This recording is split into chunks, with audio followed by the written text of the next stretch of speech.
सोप्या भाषेत मनाच्या अनुकूल ज्या गोष्टी आहेत ना त्या सर्व सुख आहे, आणि मनोअनुकूल नाही आहे त्या गोष्टी दुःख आहे. मनोअनुकूल काय असायला पाहिजे? मनाच्या अनुकूल नाही आहे ते दुःख आहे. आता मूळ जर आपण विचार केला तर शरीर, मन, आत्मा. तर आत्मा काय करतो? मनाच्या माध्यमातून मनाच्या माध्यमातून शरीराकडून इच्छा पूर्ण करतो. त्याला ज्या ज्या गोष्टी लागत आहेत ते मनाच्या इच्छेच्या माध्यमातून शरीर पूर्ण करून घेत आहे. एक त्याला गोड खायची इच्छा झाली तर तो गोड खात आहे, त्याला जायची इच्छा झाली तर शरीराला घेऊन तो जात आहे. मग प्रत्यक्ष दिसताना शरीर तिथं जात आहे, संवेदना मनाला होत आहे, पण इच्छा आत्म्याच्या आहे. मग आत्मा हजारो वर्षापासून स्थिर आहे, तो या ठिकाणीच आहे. फक्त काय होतं, सॉकेट वरचं जे कव्हरिंग आहे ते बदलत आहे, आणि इच्छा मनाच्या माध्यमातून ते पूर्ण करण्याचे प्रत्येक वेळेस प्रयत्न करत आहे. तर आपल्याला जी गोष्ट अनुकूल वाटते किंवा आत्म्याला जी गोष्ट अनुकूल वाटते तीच मनालाही अनुकूल वाटत असेल, किंवा मनच ती अनुकूलता ठरवत असेल की आत्म्याला ते अनुकूल वाटत आहे. मनाने शरीराचा आणि आत्म्याचं कनेक्टिव्हिटी जी आहे ती मनाच्या माध्यमातून. त्यात ते 3 भाग केलेले आहे, बुद्धी, अहंकार, मनचतुष्कय जे आलेलं आहे ते त्या पॅरामीटरवर ते चेक करेल की कुठल्या पद्धतीनं ते आपल्याला पाहिजे. मग काही लोक हिंसक प्रवृत्तीनं ते मिळवतील, काही लोक ते प्रेमाच्या पद्धतीने मिळवतील, काही ते बुद्धीच्या चौकटीत बसून मिळवतील, तर काही त्याला आपोआप मिळत जाईल. ठीक आहे. तर ह्या सगळ्या पॅरामीटरचा वापर करून इच्छा पूर्ण करायच्या. तर दोष शरीराचाच भाग आहे. शरीराचा भाग म्हटल्यापेक्षा दोष जे आहेत ते गुण आहेत. गुण आहेत ना, वाताचे गुण आहेत. आपल्याला दोष दिसतात का? हा वात दोष आहे, दिसतो का शरीरात? स्वभाव दिसतो की बाबा हाताची हालचाल होत आहे, ती वाताच्या अनुषंगानं होत आहे. पित्तात दिसतो का आपल्याला? पित्त शरीरात दिसतं का? पित्त शरीरात जी उष्णता आहे, भूक आहे, अग्नी आहे, जी आपल्याला आभा आहे, चेहऱ्याचं तेज आहे, किंवा मलमूत्र या माध्यमातून आपल्याला पित्ताचा असलेला गुणाशी संबंधित प्रभाव दिसतो. मग आपण मानतो हे पित्ताच्या अनुषंगानं होत आहे. कफ आपल्याला दिसतं का? तर स्थूल स्वरूपात कफ आपल्याला दिसतं की बाबा शरीराचा आकार असा आहे, वर्ण असा आहे, आणि अमुक त्याची रचना आहे. ही सगळी कफाच्या अनुषंगाने आहे. ठीक आहे. म्हणजे आपण गुणाचा प्रभाव शरीरावर पाहतो काय झालेला आहे. गुण हे आहेत कफाचे, आणि त्या सगळ्या गुणाचा जो दिसता स्वरूप आहे ते आपण पाहतो. म्हणजे याचा अर्थ काय? आता जर दोष, वात, पित्त, कफ याचा विचार केला आणि त्याची सुख अनुभूती कशाने येईल, त्याची मनोअनुकूलता काय राहील याचा जर विचार केला, तर जे स्वाभाविक गुण आहे त्याला अनुकूल असेल तर ते सुख, आणि जर त्याला अनुकूल नाही आहे तर ते दुःख. तर आपण आता तू विचारलेल्या प्रश्नाचं उत्तर असं देऊ शकतो की दोषाच्या गुणाच्या अनुकूल असेल तर ते सुख है ना, आणि अनुकूलता नसेल तर ते दुःख. तुझा प्रश्न काय होता? मानवामध्ये असा प्रश्न विचारला होता की पित्ताचे सुख आणि दुःख लक्षात सांग. बस, मग त्याच्या गुणाच्या अनुकूलता म्हणजे सुख, आणि त्याच्या गुणाच्या विपरीतता किंवा अनुकूलता जी आहे ते दुःख. या टाईप मध्ये मी उत्तर द्यायचा प्रयत्न केला तर म्हणजे सेम सतत नव्हतं दिलं, पण तेच जे पित्ताचं आहे प्राकृत आणि विकृत स्वरूप आहे त्याच्यावरून ते सुख आणि दुःख असेल असा मी अंदाज नाही. पण प्राकृत विकृत अवस्था जी आहे ती तयार झालेली अवस्था आहे ना. म्हणजे आता प्राकृत म्हणजे नॉर्मल नाही म्हणता येणार. नाही, आपण गुणाचा विचार करत आहे ना. दोष, विकृती ही वेगवेगळ्या कारणाने घडू शकते, पण जर पित्त किंवा कफ किंवा वात हे त्याच्या गुणांनी जर शरीरात स्थिर कार्य करत आहे तर ती काय, त्याची सुखमय अवस्था आहे. आपण अवस्थेबद्दल बोलत आहे. सुखाच्या अनुषंगाने आणि दुःखाच्या अनुषंगाने, पण ते त्याच्या गुणाच्या विपरीत गुणाने तयार झालेले आहे किंवा त्रास त्यांना होत किंवा त्याच्यामध्ये त्याची वाढ होत आहे. तर आता स्निग्धता आहे तिथे काढलं आणत आहे, घेऊन येत आहे चिंचोके काढून ठेवा बाजूला, आणि ते कोळ आहे त्याच्यात पुन्हा पाणी टाकायचं थोडस आणि त्याच्यातलं रस काढायचा. असे 4 ते 5 लिटर पाणी टाकलं समजा तरी चालते. 5 लिटर साठी आपल्याला म्हणजे 20 लिटर पाणी आपण टाकू. 25 प्रत्येकाला 4. कोळ कोणता? ते कोळ आपण शिजवायला ठेवायचा ना. सुख आणि दुःख दोषाचे गुण जे आहेत त्याच्या अनुकूलता शरीराच्या अनुषंगाने जी असेल ते गुण प्राकृत आपण म्हणू, जसं तू विचार करत प्राकृत आणि विकृत. तर ते शब्द बरोबर आहे, पण जास्त विचार जर आणखी खोलवर केला तर गुणाचा संबंध जोडायला पाहिजे.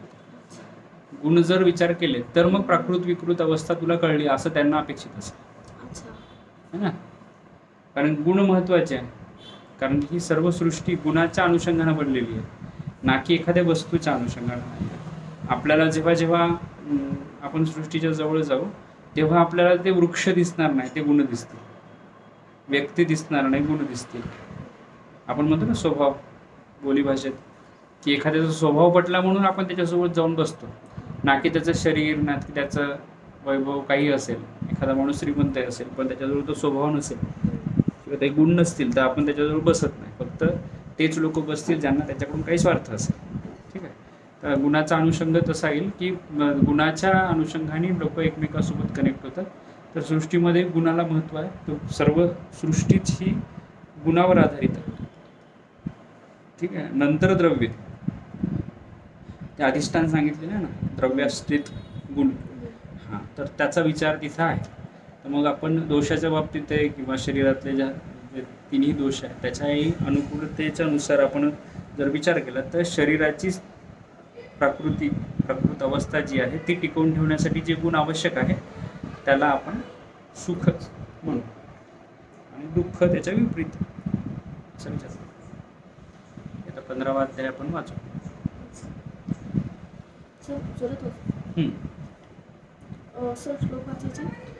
श्लोक वाचले तरी चालते, नाही वाचले तरी चालते.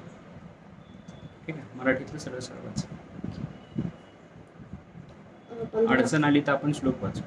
म्हणजे समजा मराठीतून आपल्याला वाटलं की हे समजत नाही तेव्हा आपण वाचू. 15वा अध्याय शोधनादी गणसंग्रह अध्याय. आता शोधनादी गणांच्या संग्रहाचा अध्याय सांगतो. गेळफळ, ज्येष्ठमध, कडू दूध भोपळा, लिंब, कडू तोंडरे,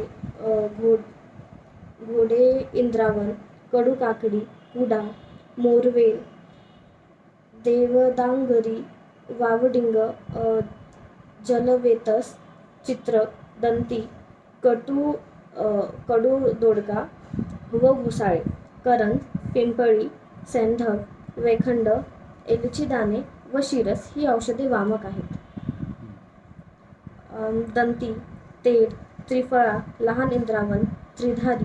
तुम्हाला 15वा अध्याय होता? हो. एवढा डीप मध्ये नव्हता. तो कुठपर्यंत शिकवलं होतं? चांगलं आहे. शिकवलंच नाही. शिकवलं नाही तर मग कसं मला शिकवलं. एक काम करू, मग सूत्रस्थानाच्या पहिल्या अध्यायापासून जाऊ. ठीक आहे. म्हणजे तुला बेसिक माहीत पाहिजे ना. आपण आता चाललो ते द्रव्याच्या अनुषंगाने चाललो. मला असं वाटलं कॉलेजमध्ये तुम्हाला 15ही अध्याय शिकवले, म्हणजे रिव्हर्स करायचं तर उलटे बाजून आपण जर शिकत गेलं तर आपल्याला रिव्हिजन लवकर होईल. कारण आता 15वा अध्याय तुम्हाला तर रिसेंटली शिकवला असेल तर तो लवकर आठवेल असा हिशोबाने विचार केला. ठीक आहे. सुरुवातीपासून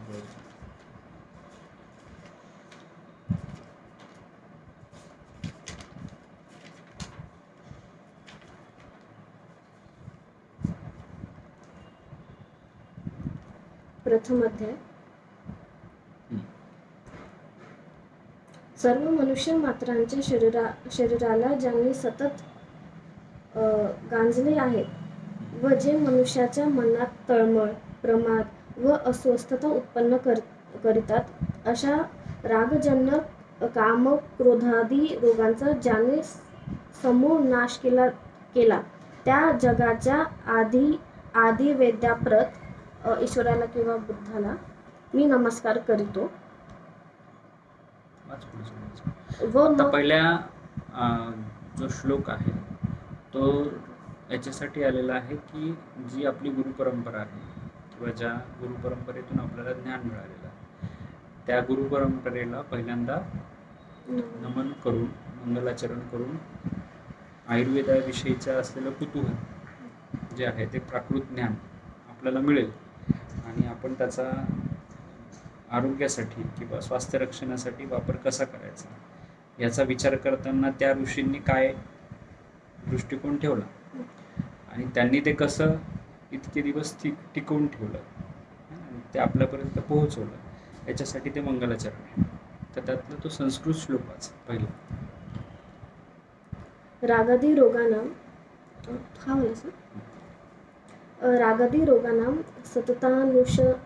सततानुशंता नशेष काय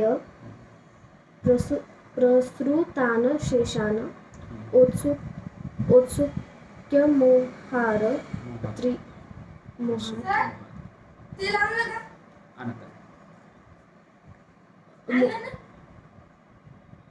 मोहार तीर्द्रात जघान योह पूर्व वेद्याय नमोस्तु.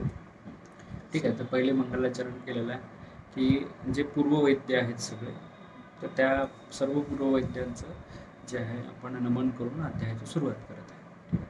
आता तू मराठीतलं वाच. आपण त्या मराठीतल्या याने आपण त्याचा अर्थ शोधण्याचा प्रयत्न करू. सर्व मनुष्य मात्रांच्या शरीराला ज्यांनी सतत गांजले आहे गांजलेलं म्हणजे जखडलेलं आहे की आतापर्यंत. तो शब्द सर संस्कृत मधून मराठीचं कन्व्हर्शन करताना काही शब्द आपल्याला त्यावेळेस त्यांनी जे ज्यांनी हा ग्रंथ अनुवादित केलेला आहे त्यांच्या शब्दातला तो शब्द आहे रंजले गांजले आपण म्हणतो ना.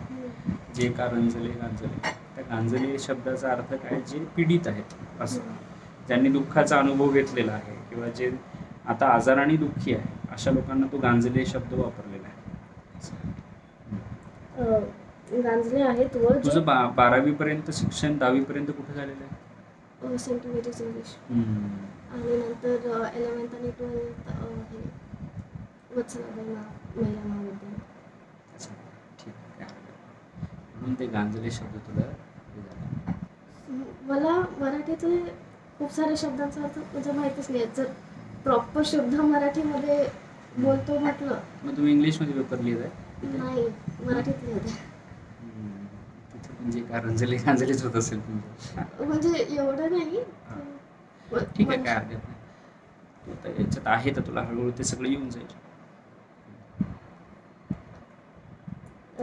व जे मनुष्यांच्या मनात तळमळ प्रमाद व अस्वस्थता उत्पन्न करतात अशा रागजन्य काम क्रोधादी रोगांचा ज्याने समूळ नाश केला त्या जगाच्या आदि वैद्यप्रत मी नमस्कार करीतो. ठीक आहे. पण तेच आहे की आधी वैद्य आधी दैवत सगळ्यांचं नमन करून आपण शास्त्राच्या अध्ययनासाठी सुरुवात करत आहे. व मग आयुष्कामी अध्यायाचे निरूपण करीतो. आता काय करायचं, संस्कृतचा जो श्लोक आहे त्याच्या खालचंच फक्त मराठी वाचायचं, पूर्ण नाही वाचायचं. म्हणजे जे आता वक्तव्य दिलेलं आहे ना त्याच्याबद्दलची फारसी आपण हे नाही, ते मध्ये कधीतरी तू वाचून घे. श्लोक त्याच्या खाली असलेला मराठी आहे. मग हे नाही वाचायचं. आत्रेयादी महर्षींनी जे जे सांगितले आहे ते येणेप्रमाणे धर्म, अर्थ, काम व मोक्ष या चतुर्विध पुरुषार्थास साधनीभूत असे दीर्घ आयुष्य ज्यास पाहिजे असेल त्यांनी वैद्य प्रतिपादित गोष्टी जाणण्याविषयी व त्याप्रमाणे वागण्याविषयी फार तत्पर असावे. ब्रह्मदेवाने आयुर्वेद ज्ञानात आणून दक्ष प्रजापतीला धर्म, अर्थ, काम, मोक्ष म्हणजे काय आपण वरवरचा विचार करू. सुरुवातीला आपण काय करू, खूप डीप मध्ये नाही जाऊ. म्हणजे आपल्याला जे बरोबर आहे माहिती त्याच्याबद्दल बोलू, की जे प्रॅक्टिकली लाईफमध्ये जे आपल्याला दिसत आहे त्याचे उदाहरणं घेऊन आपण ग्रंथाला काय म्हणायचं आहे याचा विचार करू. कारण की खूप जर डीपमध्ये विचार केला तर शास्त्र समजायचं नाही. आत्ता तुझी बुद्धी जशी आहे किंवा माझी बुद्धी जशी आहे ती आत्ताच्या काळानुरूप आहे.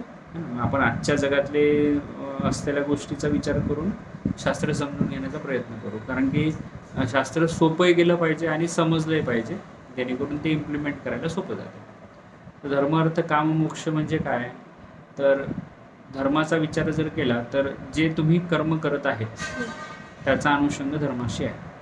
जे तुम्हाला नियत कर्म दिलेलं आहे ते धर्म. धर्म म्हणजे हिंदू मुस्लिम असं नाही. इथं धर्माचा अपेक्षित काय आहे, तर धर्म ती काम जे कार्य तुम्ही हातात घेतलेलं ते या सृष्टीचक्राच्या अनुषंगानं योग्य आहे.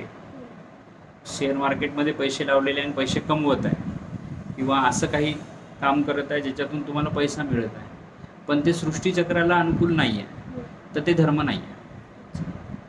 मग आता सृष्टीचक्राला अनुकूलता काय आहे? म्हणजे जे आपलं काम पण होतं पण दुसऱ्यांना हार्म पण होतं. आता इथपर्यंत आपण विचार करू. सत्य धर्म न्याय यावर आधारित असलं पाहिजे. म्हणजे जे कार्य तू करत आहे ते या सृष्टीच्या इतर राहणाऱ्या लोकांसाठी सहयोगी किंवा त्याच्या जीवनासाठी उपयोगी असलं तर ते सहयोगी आहे. आणि जर ते त्याच्यासाठी अनुकूल नसेल तर ते सृष्टीचक्रासाठी पण अनुकूल नाही आहे. कारण प्रत्येक प्राणी, प्रत्येक वृक्ष किंवा प्रत्येक एंटिटी जी आहे ती निसर्गाच्या विशिष्ट नियमावर आधारित चालत आहे. ठीक आहे, वृक्ष त्याचं काम करत आहे, तुम्हाला ती सहयोगी भूमिकेतून ऑक्सिजन देत आहे आणि तुम्ही ते प्राणवायू स्वरूपात घेता.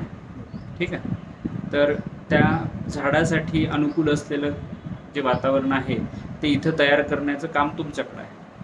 म्हणजे ते जगेल आणि तुम्ही पण जगा. मग इतर प्राण्यांच्या बाबतीतही तेच आहे की तुम्ही तेवढीच जमीन वापरायला घेतली पाहिजे जेवढी जमीन तुम्हाला खरंच गरजेची आहे.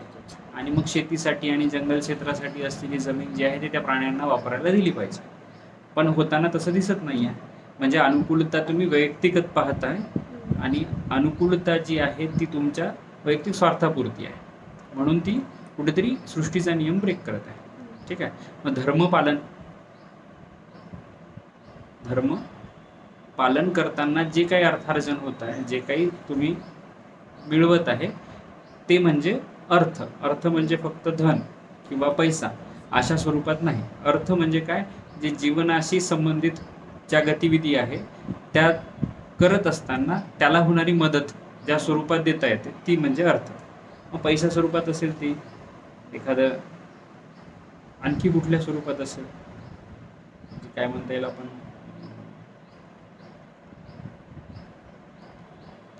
सुरुवातीला काय होतं की जसं शेतकऱ्याजवळ धान्य असायचं पण नाव्याजवळ कटिंग करण्याचं साहित्य असायचं. तो शेतकऱ्याची जेव्हा कटिंग करून द्यायची असेल किंवा दाढी किंवा शौरकर्म करायचं असेल तर तो काय करायचं की वर्षभराचं एक पोतं धान्य त्याला देऊन द्यायचं. म्हणजे देवाणघेवाण जी होती ती पैशाच्या स्वरूपात नव्हती, ती काहीतरी कर्माच्या स्वरूपात होती आणि कार्याच्या स्वरूपात होती. म्हणजे शेतकरी जो आहे तो त्याचं धान्य द्यायचा आणि एखादा कुंभार जो आहे तो मडके द्यायचा. तर ते देवाणघेवाणच्या स्वरूपात होतं. बलुचेदार पद्धती जी होती ती त्या पद्धतीने होती आणि तरीही लोकांचा जीवनक्रम चालायचा. तर ते धर्म आणि अर्थ या स्वरूपात. मग हे करत असताना काम आणि मोक्ष. काम म्हणजे काय, तर कामाचाही तसाच शब्द विचार आला की फक्त एक त्या एंटिटीपुरतं किंवा फक्त फिजिकल रिलेशनशिप याच्यापर्यंतच न विचार करता ते जे होतं ते त्याच्या इच्छा पूर्ण करून घेण्याच्या ज्या पद्धती होत्या. माझी एक इच्छा आहे की हे व्हायला पाहिजे, पण त्या समाजोपयोगी असल्या पाहिजे. समाजाच्या पुन्हा त्या कामात ते इन्व्हॉल्वमेंट असली पाहिजे आणि त्याच्या इच्छा पण पूर्ण झाल्या पाहिजे. म्हणजे माझी इच्छा ती समाजाची इच्छा असली पाहिजे, या सृष्टीची इच्छा असली पाहिजे. या अनुषंगाने इच्छाचं पूर्णता करणं. ठीक आहे, मग मला आता समाजाच्या उपयोगासाठी माझ्यासारखाच कोणी पुरुष लागते म्हणून लग्नानंतर आलेले संबंध, त्यानंतर आलेले मूलबाळ, ती माझ्यासारखंच एक नवीन कार्य सृष्टीच्या चक्रासाठी करेल आणि ती चक्र